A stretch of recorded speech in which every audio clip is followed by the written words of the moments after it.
Let's work some cables. Today we're working on the Flexee Loom. I will show you the traditional way with a cable needle, but today features the Flexee Loom, and we're going to work some 2/2 right leaning like this and left leaning cables like this one. So we're going to do both in this video. You don't need a right or left-handed video.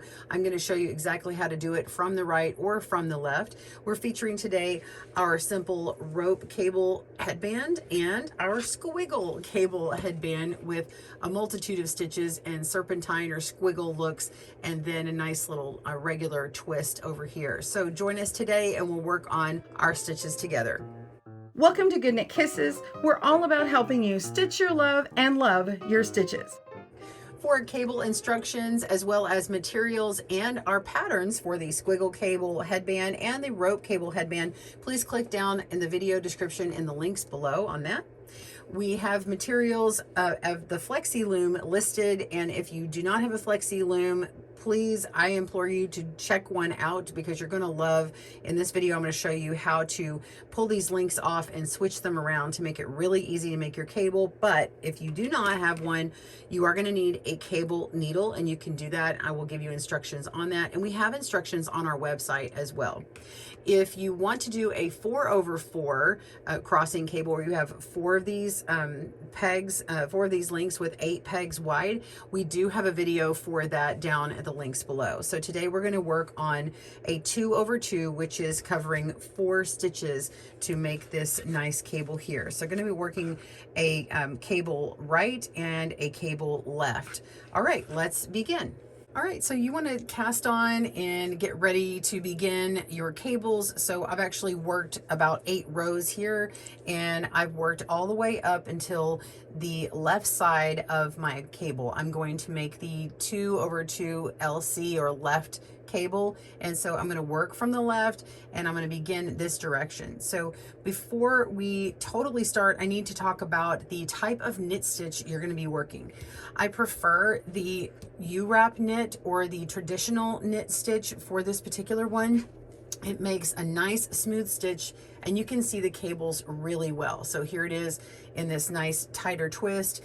You can have more rows after each twist and make it spaced out, just as this one.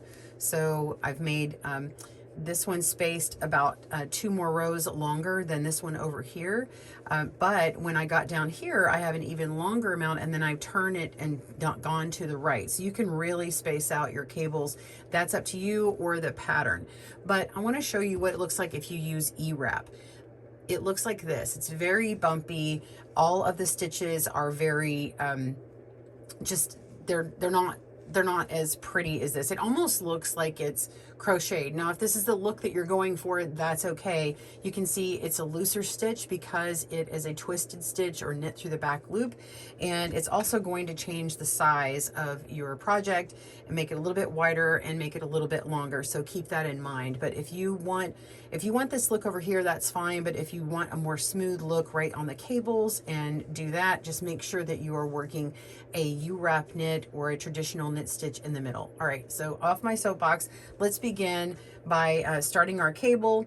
Now we're working leading up to it. We're going to be removing these 2 stitches from the loom, whether you want to take them off with a cable needle and you just pick them up one by one in order, okay, and then hold them to the back just like this.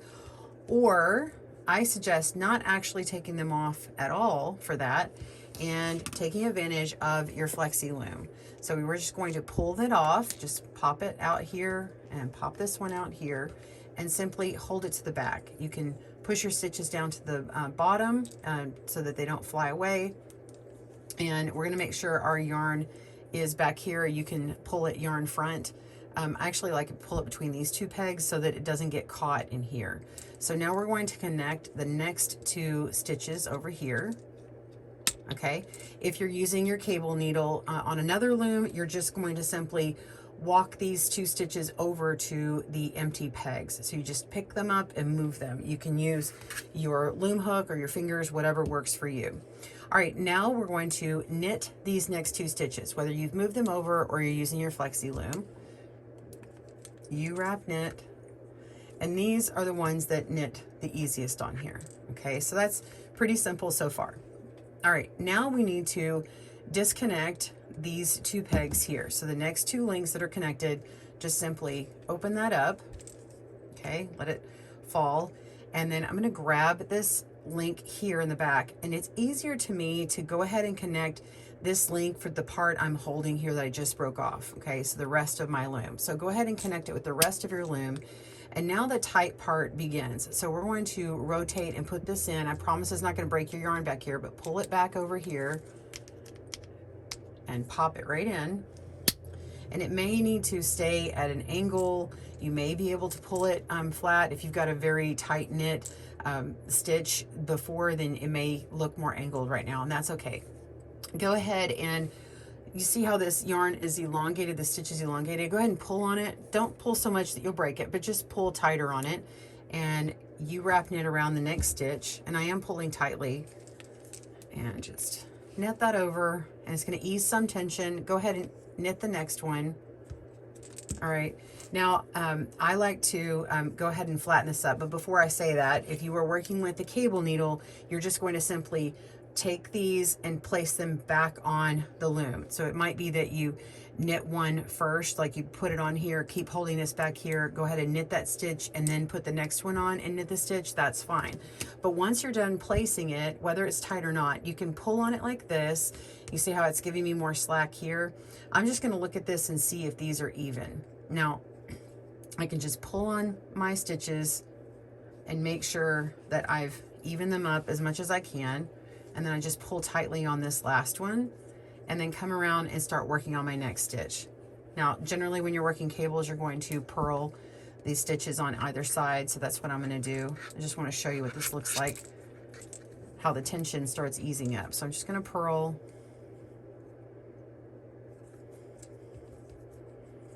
And now I'm just going to look at this again and see if my stitches are even. So I just kind of like to pull on it and see, just check it out, because this helps save me from having to fix anything later in my knitting when it comes out.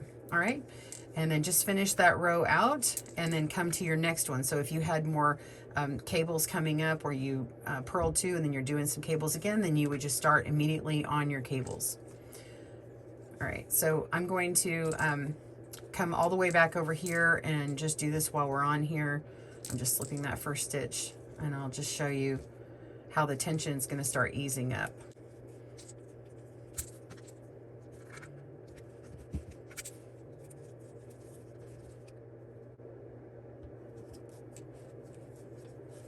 Okay, so after that cable row, you're just going to be knitting those stitches. 1, 2, 3, and 4. And you'll see that this part has already eased up, right? It's no longer at an angle like that. All right, and then you just continue on your row. So you want to knit all the rows that come after that are called for in your pattern, at least 3 more rows, if not another 5 or 6, just depending on where you need to be. So if you want to do a cable right after this, you're going to need to be on the other side. So I'm going to go ahead and finish this out. I'm going to make, if you want to do your sample like mine, I had done 8 rows in this pattern that you saw me work, done my cable left, and then now I'm working my way back. I'm doing 1, 2, 3, 4, okay, of this little pattern, which is knits in the middle. And then when we come back, we'll be on this right side over here, and we'll work a right leaning cable. All right, pause your video and I will see you there. We're ready to cable right. I completed my 4 rows, and then I began a new row all the way up to the point right before my cable, so be sure and get there. And I'm going to give you a tip on, if you're trying to remember how many rows you did, if you followed your pattern correctly, you could just look onto the back, and the purl stitches, which is the opposite of the knit in the front, they will help you count that. So if you pull back on here, you can see where the cable left was before, and you can see these clear purl bumps that are right behind the peg. So make sure you're looking right behind the peg, the little scarf part, not this middle part here, but the little bump. Okay, so this one's really clear here, so you can see clearly 1, 2, 3, 4 rows. It's harder to count down here, so it's easier right between the cables. So it's perfect. We're ready to cable right. So again, you're going to be removing the very first links you come to. So it's really the same instructions as the left. It's just that you're approaching it from the right. So we're going to remove that first link. Make sure these are pushed down, okay? Or you're going to put it onto your cable needle.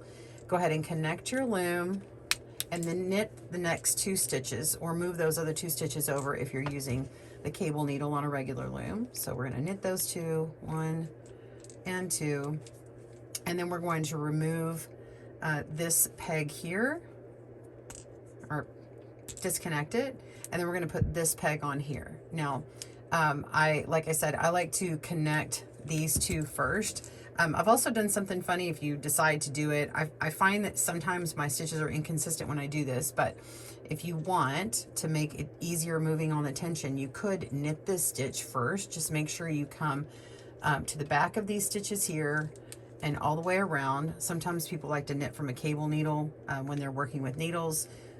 So this would be kind of the same thing. So we're going to knit this first stitch, and it gives a little bit more tension on moving this around, or a little bit more play on the yarn.